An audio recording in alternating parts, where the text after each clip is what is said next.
Ian, welcome to the show. Thank you for making time for that.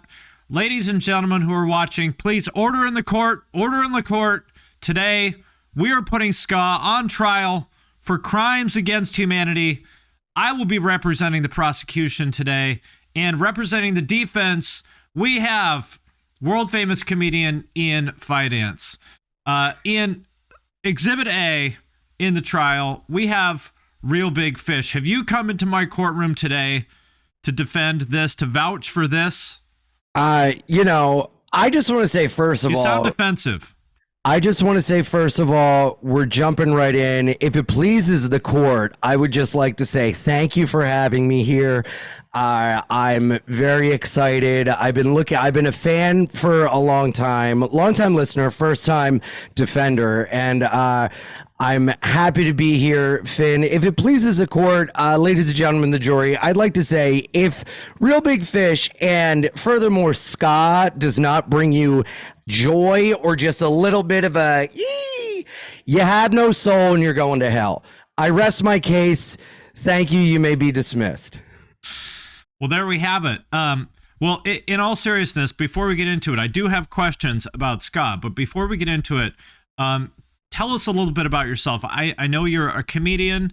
I know you're a funny man. And I know that you have seemingly dedicated a bafflingly large amount of your life to Ska. I don't know much more than that. So tell us who you are.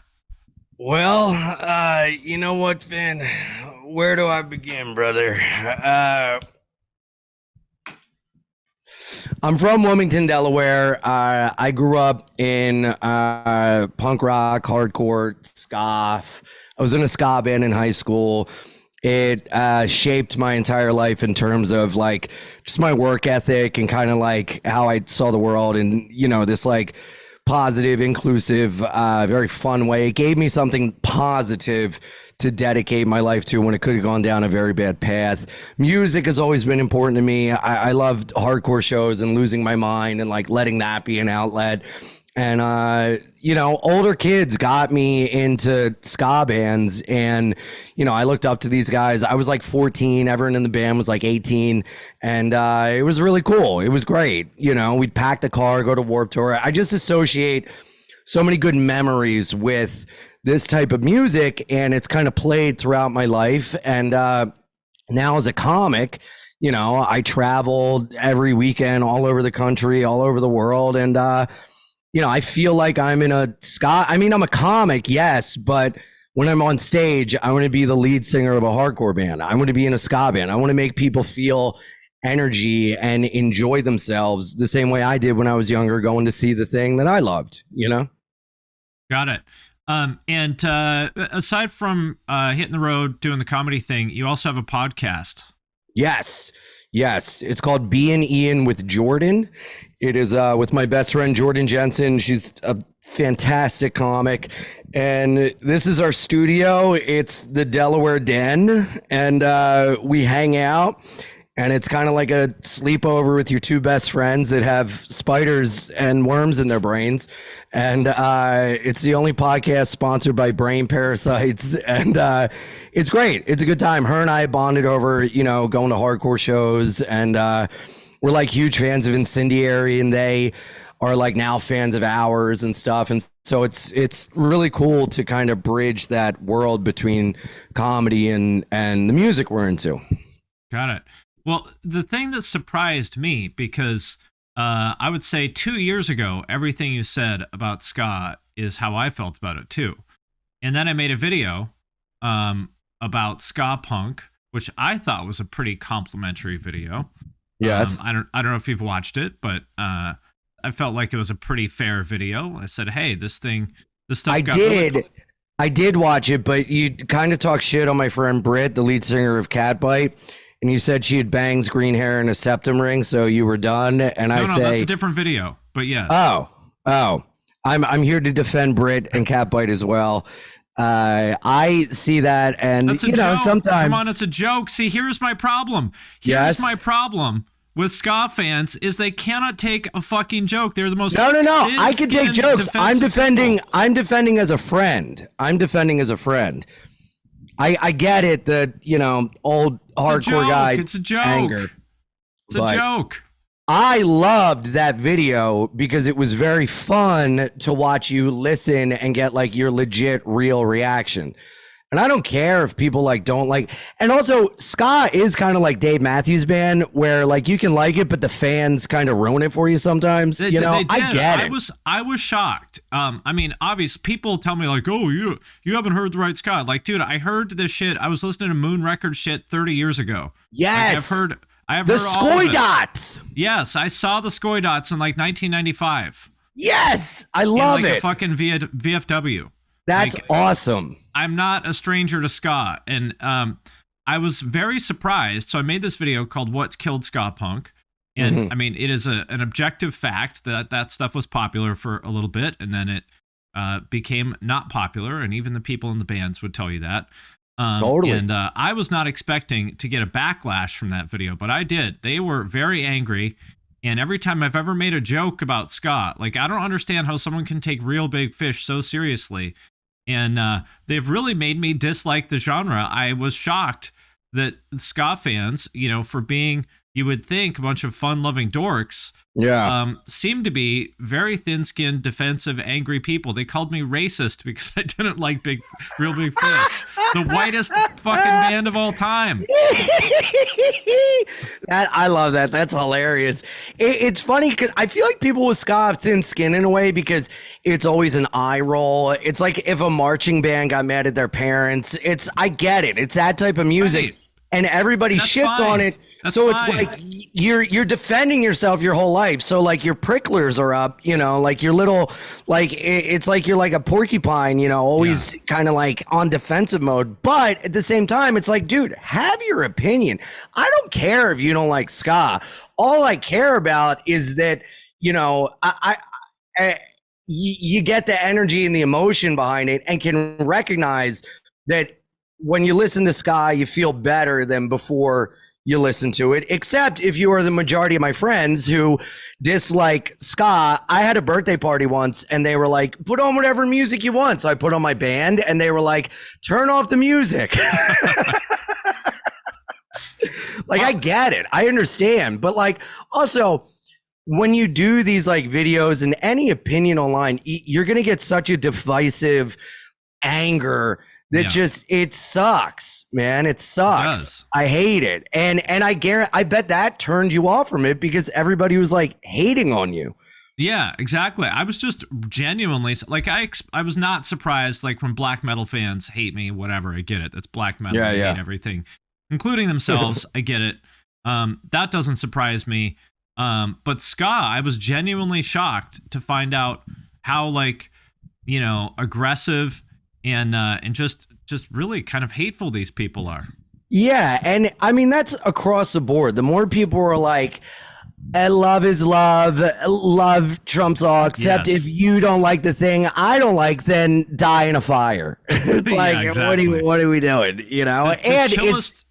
The chillest people are butt rock and country fans. Butt rock fans, I fucking roast butt rock relentlessly. Nobody ever gets mad about it. What is butt rock?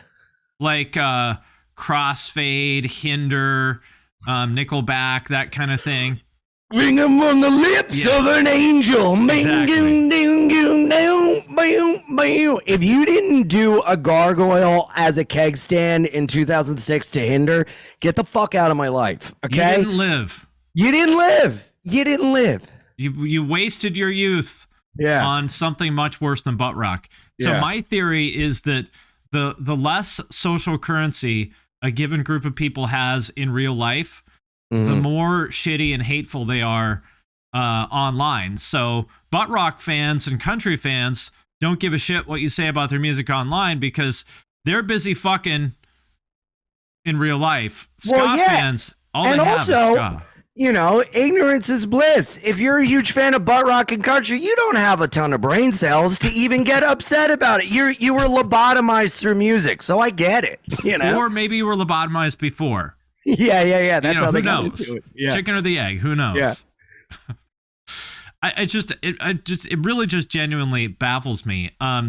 The other thing about ska that's interesting to me is that the ska people think that they are the keepers of like hidden knowledge. Like they all lecture me and tell me, actually, you know, ska came from Jamaica in the 60s. I'm like, literally everybody knows this, you fucking dork. Yeah. This is not some hidden fucking secret that you uncovered. Everyone fucking knows this. Well, I mean, a lot of it, and it's so funny. That's why I like unabashedly love ska, and I just embrace it, and hardcore and punk rock, because there's so many gatekeepers, and it's just people that aren't happy with their lives, and they try to hoard power in any way they can. And for some reason, they're all gravitated towards music, no matter what genre. Yeah. But I mean, I love how people can't just enjoy. They have to give dissertations, and they have to be like, actually, and for like a community of people that are like wildly inclusive and love diversity, any sort of diversity of thought, they're like, num. And I get it, you know, but it's like at the end of the day, it's about the music and how it makes you feel. Who cares how you get into it?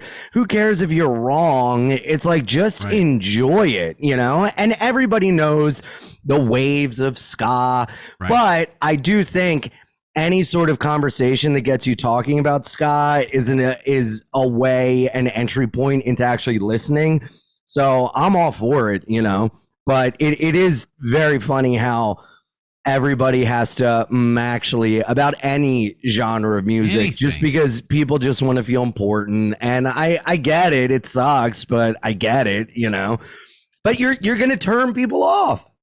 If you're like, wow, I love the Specials, and they're like, well, actually, they were named originally blah, blah, and you're like, oh my God, you're exhausting. I don't want to have to enjoy stuff and have to do a book report in order to enjoy it, you know? Exactly. It's entertainment. I want to like have fun and relax. I don't want to feel like, you know, I'm being interrogated every time I mention this. If I'm enjoying ice cream and people are like, well, you know, it comes from rock salt, and and they like dissect it, I'm like, I don't want to eat my Van Leeuwen honeycomb right now. I want to fucking, choke on the spoon and die. It's true. And I just, I don't understand why nerdy men have to ruin everything. Yeah. I mean, I don't know, because they don't feel good about their own lives, so they have to. Women don't do this shit.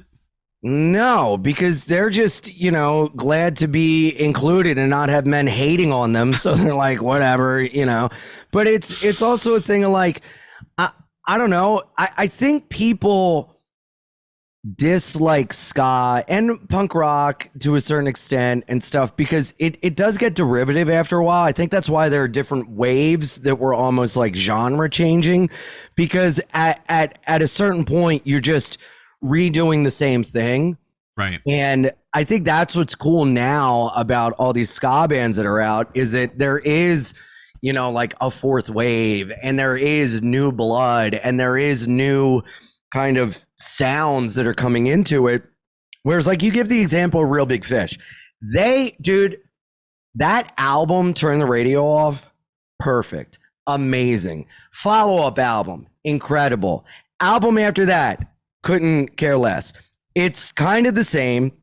Right. They have like an album called like Life Sucks, Let's Dance, and it's like, you guys are the Jimmy Buffett of ska. Cool. But you can't like they're Catbite, for an example. Yeah. You can see the progress of their like sound throughout their albums. And they just to be clear, I liked that song. I think they're a good band. I was just making fun of her haircut. That's all. And you bald fuck. Now and I'm right there with you. Hey, fair enough. About is fair play. What I think was cool about them is that they took their album and recorded it as like a country album. They recorded it as a hardcore album. Like they did covers of their own songs. And I really dig that. Like Drug Church just did a cover of Someday I Suppose by Mighty Mighty Bosstones, and it's the best cover I've ever heard. I love when bands reinvent themselves and just do something different. Like Blacklisted is my favorite hardcore band of all time. And No One Deserves to Be Here More Than Me is an album that pissed people off. they wanted another, the beat goes on. They wanted another heavier than heaven, lonelier than God. Like they wanted. Or like when No Warning went Linkin Park.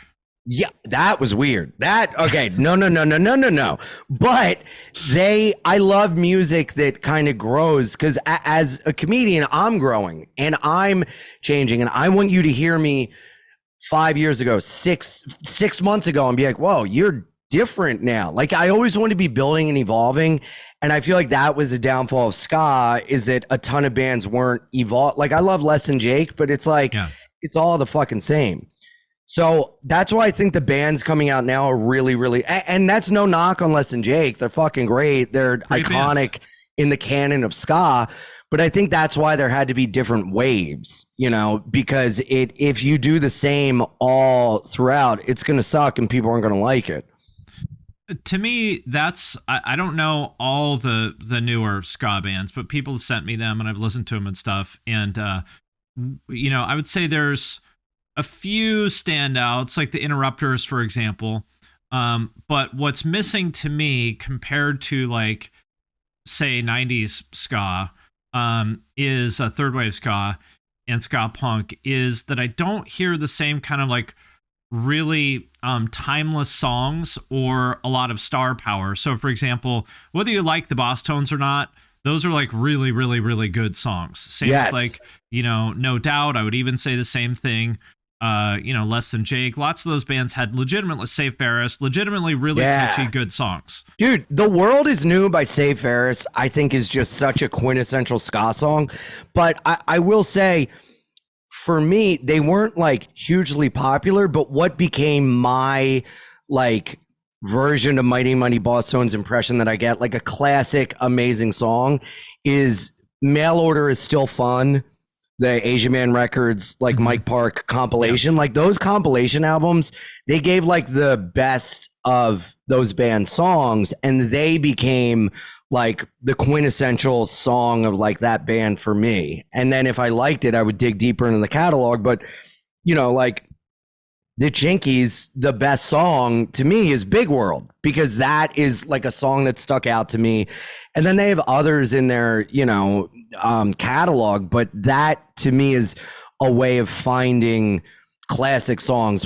And I don't think labels do that. Even like Victory Style, like labels don't do that anymore, where they put Bad Time Records actually is a ska label. They do that. They have the shape of like Ska Punk to Come or whatever. Okay. And it's like very compilation heavy, which I love. And I don't think like labels really do that anymore. I may be mistaken.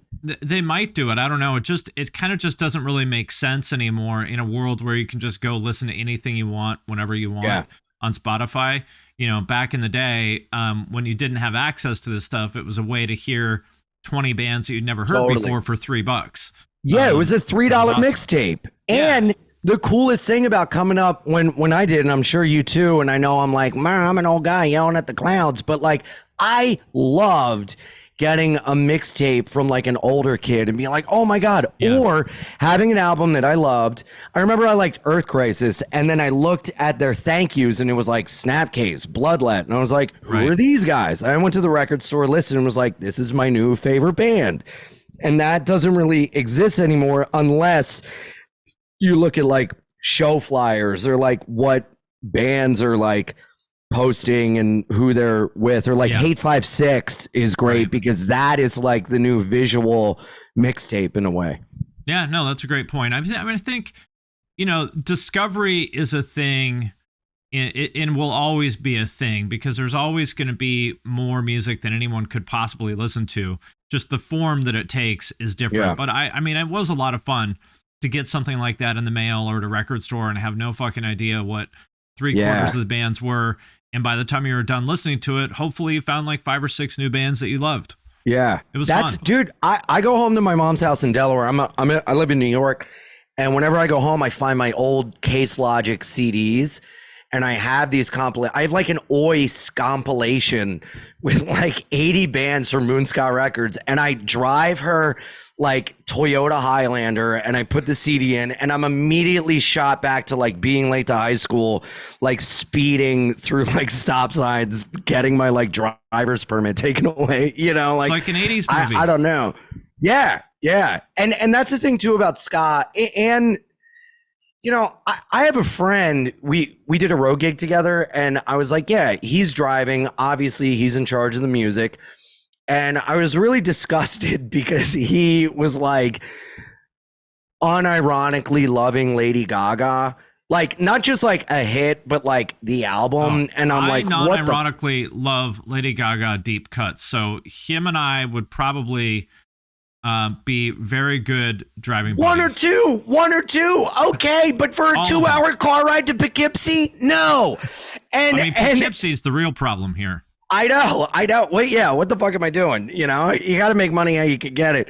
But I was like, man, and he's like a Queens sports guy, Italian, slick back hair. And I'm like, I really feel for him and people. Now it takes on a different sort of character. Now I'm thinking like Jersey Shore. Yes. You know, yes. Almost. Okay. Yes. That's interesting. Lives and dies by the Mets.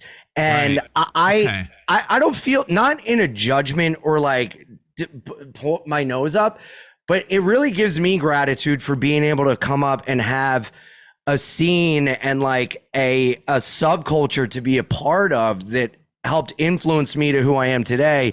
So I don't have to settle for like radio hits, which is fine for some people, but like, I don't know what my life would be like if I didn't have this history with this music that's, you know, taps probably into this. A lot better. Excuse you? Pardon you? I always think about that too. I mean, because really, for better or worse, like my whole life, even like my business partners and stuff are all people that I know through like music. Yeah. I mean, that's how I know my wife, and like, I mean, everything in my life pretty much can be traced back to music in some way or another. Yeah. And as a comic, I'd much rather talk to other comics or like fans about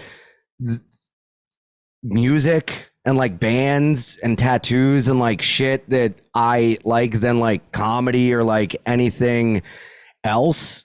So I hate talking about like comedy, you know, and I think music is a great entry point into deeper friendships and connections. Yeah, it is. Absolutely. And even the stuff in my life that isn't directly related to music always sort of finds a way to be related. For example, I've done jiu-jitsu for a long time. And of course, the people that I know from jiu-jitsu that end up being my friends also, you know, like, I don't know, my old jiu-jitsu coach has, you know, like a Crown of Thorns CD in the back of the gym, you know? Juggernaut! Exactly. Yes! So, you know, it finds a way to sort of infiltrate every aspect of my life. And sometimes, you know, there's been times in my life where I'm like, God damn it, why am I surrounded by these fucking dysfunctional hardcore people everywhere in my goddamn life? Like, what would my life be like if I was around some fucking normal people for once? But who knows? I mean, it just is what it is. Well, it's funny, like, it used to be the hardcore to jaded DJ pipeline, and now it's like the hardcore to jujitsu, like union job pipeline, and I fucking love it, you know? Yeah. But it is options. You know, the door guy is another one with the denim vest with the Kylesa back patch on it. You know, that's another potential option for aging hardcore guys. I love it. My favorite thing is like, it is really, really cool to still go to shows and see like old dudes with their kids on their shoulders. Like, I think that's really cool. And I want to be like, hey, hold on to this because that's such a cool moment, but I have a mustache and I can't be like, I love what you're doing with your kid, you know? So I just have to like keep that inside, you know? The glasses, you know, it all just adds up, you know, the ring, you know, just the whole picture, you put it all together. Fin, you know what my ring says? Ska. Oh my God. I was looking at the other one actually, because, so you know, I'm very fascinated with butt rock fashion. In particular, the two things. My bit. Maybe you can give me some advice on this. Let's punch it up. Let's go. My ongoing bit is being into wrist accessories. because you notice those bands, they always have like the leather wrist cuffs. Yes. And the bracelets, kind of like yours, and the chunky rings. Dude, so, the leather. That's how I evaluate any of these bands, is I look first at their wrist accessories, and then their rings, then the chain wallet, and then we get to the music. The leather wristband is the new age equivalent of the bandana on the mic stand of Aerosmith. Exactly. I love it. And then the guy from Hinder, he has both. You gotta watch the video for Lips of an Angel sometime. He's got scarves all over the place, scarves and candles, kind of a throwback to like Aerosmith. But then he's also got the rings and the wrist cuff.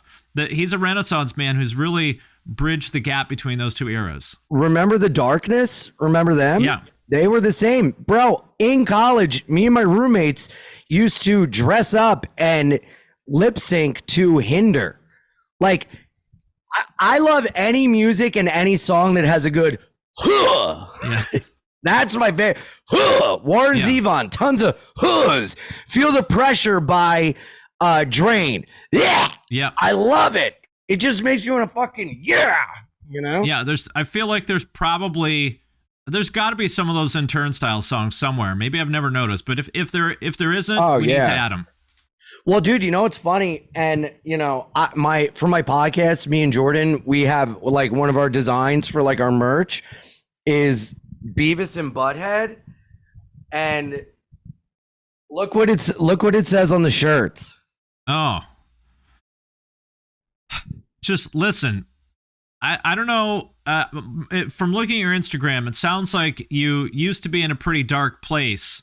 Yes. And, you know, maybe it's like, so like I used to be into graffiti, you know, and for a lot of people, it's like, well, you've dedicated your life to graffiti, and that's kind of sad, but it's better than being in a gang, I guess.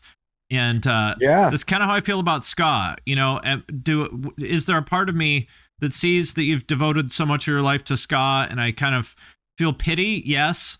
But given, you know, the alternatives, I guess, you know, you're doing the best you can with what you got. Well, you know what's funny? When I was like straight edge and into punk and ska, blah blah, my life was like pretty great. And then my dedication turned to rock gut vodka and cocaine, and I stopped listening to ska. And I was like, I'm a Marshall Tucker Band song, you know. And I was like, let me put on, you know, Grand Funk Railroad record and just drink. And then. Oof.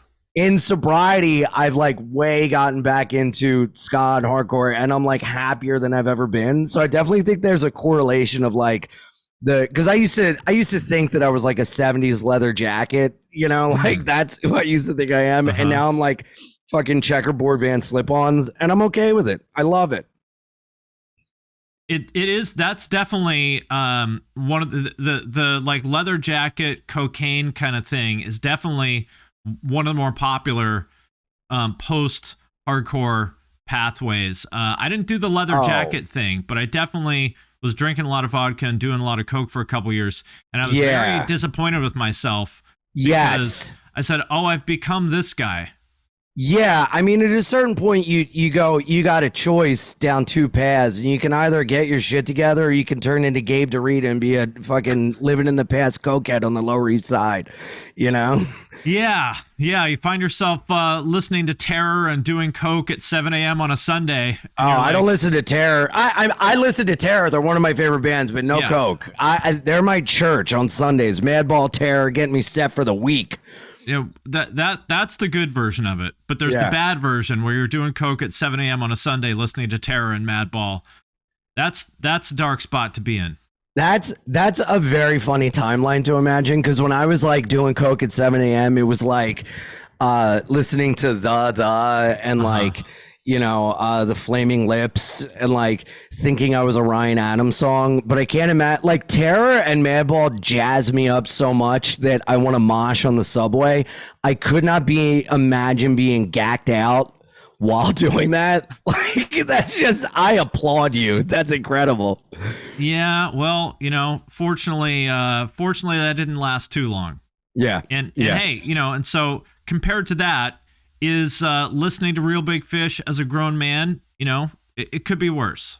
Well, I'll tell you, Ska is so much deeper than Real Big Fish. We gotta just fucking jump off that RBF train. But my entrance song, it used to be Slow Gherkin, Trapped Like Rats in Myers Flat. But I would have to have the sound guy started at 18 seconds in when it was like, but no one really knew it. So my entrance song, like when I walk on stage now, is Real Big Fish Sellout.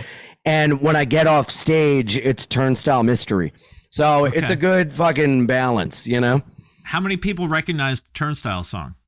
A lot. Everybody recognizes both songs, you know? Okay. Yeah. Are your fans, do they typically know about, this kind of music, or are they like just comedy fans, or how does that work out? A fair amount. Like, there's, it's cool because like I said, unabashedly into what I'm into, and I don't care if you like it or not. And a lot of people like that music and then get into my comedy, or they get into my comedy and get into that music. And I'm beginning to share fan bases with different bands, which is really cool. Like there's this band Carried by Six in Philly. They're like a great new hardcore band. And they'll like wear my shirts on stage, and I'll wear theirs on like podcast. Like Catbite has my face on like a shirt that they wear on. It's neat. And like their fans will have my shirts, my fans will have their shirt. Like it's a real cool way to, like, I don't know, have an entry point into a new audience. And it's really cool to see the people that are coming out to my shows. Like I'm digging it, man. My shows are like very, like, a lot of Spanish, black, gay, and like then this subset of like tattooed weirdos, and I fucking love it. Like it's a lot due in part to that music gap, you know? Yeah. It's interesting how much crossover there is now between comedy and, I'll call it like alternative subculture, whatever word you want to use for it, because that didn't seem to be true back in the day when people thought of comedy, it was some like PG, stand-up special you would see on Comedy Central with the guy in, a sport jacket or whatever. And then I feel like maybe about 10 years ago or something, comedy they sort of took off the mask, and it's like, oh, they're a bunch of fucking degenerates. Yeah, well, I think podcasting has really helped that, especially like, when bands are traveling and everything, they'll put on a podcast, or they'll put on like an album. The same way when we're on the road, we'll put on music and stuff. And I think podcasting has really given people an eye into almost like the depth of comedy and comedians, because I mean, a big part of being in a band is like riffing in the van and making each other laugh. And then you get to hear professionals do that with their friends, and it's like, oh, we do that. And it's like fun to listen to. And I think that has kind of helped it grow in a way where that didn't really exist a while ago, Right. Well, you said you hate comedy, but I'm going to ask you about comedy anyway, or a little bit, sort of about the craft. So, I do Twitch twice a week for about 3 hours. Yeah. And one thing it has made me appreciate more than ever is stand-up comics, because holy shit, like doing that, like just even doing Twitch is hard enough. Yeah. And Twitch is way more casual even than like stand-up, where it's like you're getting in front of a bunch of people who are like, okay, make me laugh. Yeah. I just, that seems like the most fucking intimidating, difficult thing, especially, the inevitable like parts where you're gonna bomb for months and months and months, or maybe years. Oh, bro. Tell me about like working out the craft of comedy, and what advice do you have for me? I mean, I'm severely mentally ill. You have to have gotten kicked in the head by a mule in order to be like, I'm going to dedicate my life to this, but it's a thing of like, it's amazing. Comedy and music saved my life. And it's so funny because jokes are such a small part of this. There's so much like mental, emotional acceptance, like hearing no all the time, bombing, eating a dick, getting better, and like seeing the progress, but it's the best. I love it. And they talk about like finding your voice, and that takes a long time. And like finding your voice is like finding who you are and who you want to be. And the goal for me has always been to be I want to be on stage who I am in real life, but obviously it's like a heightened kind of version. Yeah. But I didn't know who I was in my life for so long. So my stand-up, you know, my goal is to be truthful in my stand-up. And in order to do that, I had to be truthful in my life. So there's like behind the scenes work that's going on where like my personal life, if that's stagnating, my stand-up stagnates. Right. And they go hand in hand. I want my personal life to succeed as I want my stand-up to succeed. And podcasting has helped that because you constantly got to be like quick and thinking and going and going. It's hard. Yeah. But when you are with your friends, it's so much easier in a way because you already have that, you already click, you know, and you just get that from doing it and never quitting. That's like the best advice I ever got is be funny and don't quit. Funny first. And in order to be funny first, you got to fail and you got to say the wrong thing and you got to fuck up and you got to, I'm not one of these guys that's like, I'm offensive and if you don't like it, fuck you. But in order to get to a better funny place, sometimes you say offensive shit to go, oh yeah, like there's this joke I've been working on and it kind of was dying at the end, but I kept doing it. And then at the end, people were like, oh my God. But I had this moment the other night where it got to that and getting through that, I go, oh, I know why, because I'm ending on this. And if I take it further and then I added to it to kind of wrap it up and it's great. So I had to fail at it and get there in order to get it better. But that's like really tough. And it's crazy to me because I at the end of the day, I love attention. And it's very funny to be like, hi, everybody, you're a room of 300 people. Focus on me, you know, but I love making people smile. I love making people happy. I love making people feel better leaving than when they came in. And if I can give them a fun distraction from the shit in their life, well then, hey, you're giving me a distraction from the shit in mine. It's fucking hand in hand, you know? But it is so funny because I'm like obsessed with firefighters and I love firefighting, you know? And there's this firefighter store in Manhattan. And I go in, I get a bunch of shirts. I'm talking to the firefighter outside, la-di-da. And the guy, he's this old Irish guy.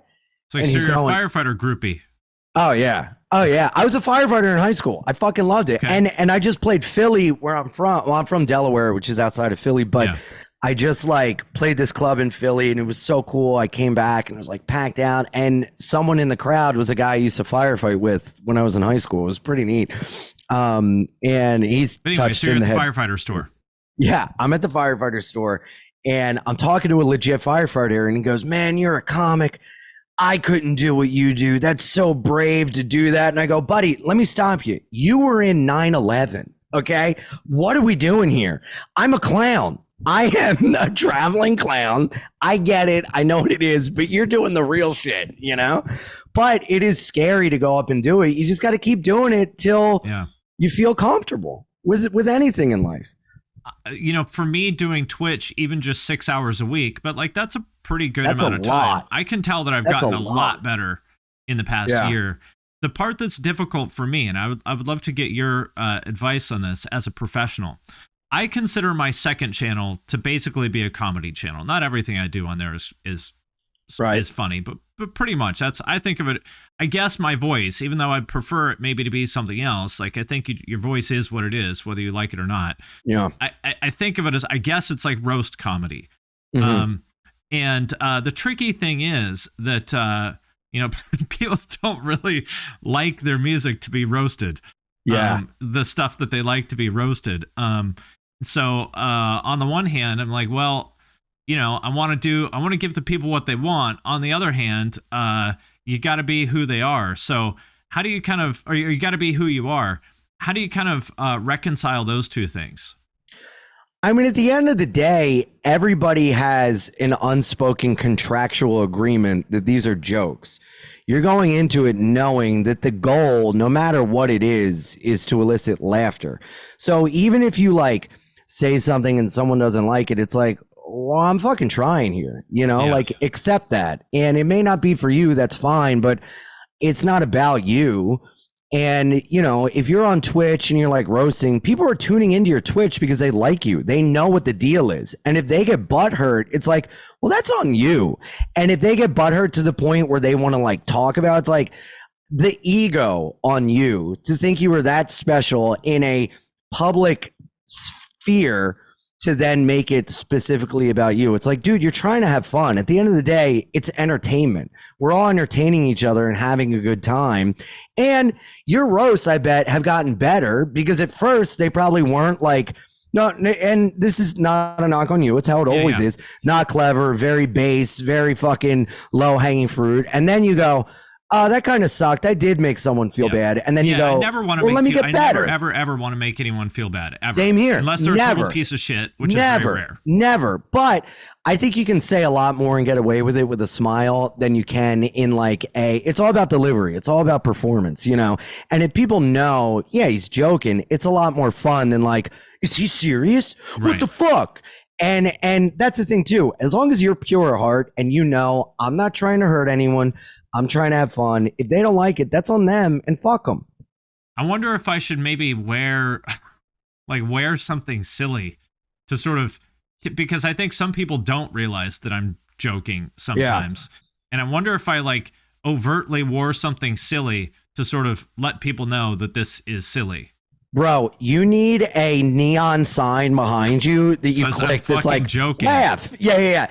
Jokes, you know, like, I don't know, maybe like pick up a banana and be like, the fucking joke line's calling, the not take it seriously hotline. Hello. Disclaimer on one of my videos once where I was making fun of European stuff because Europeans, I won't say who, but somebody in a very popular hardcore band that I'm sure everybody watching this loves told me this. They have a term that they came up called EPD, European Personality Disorder.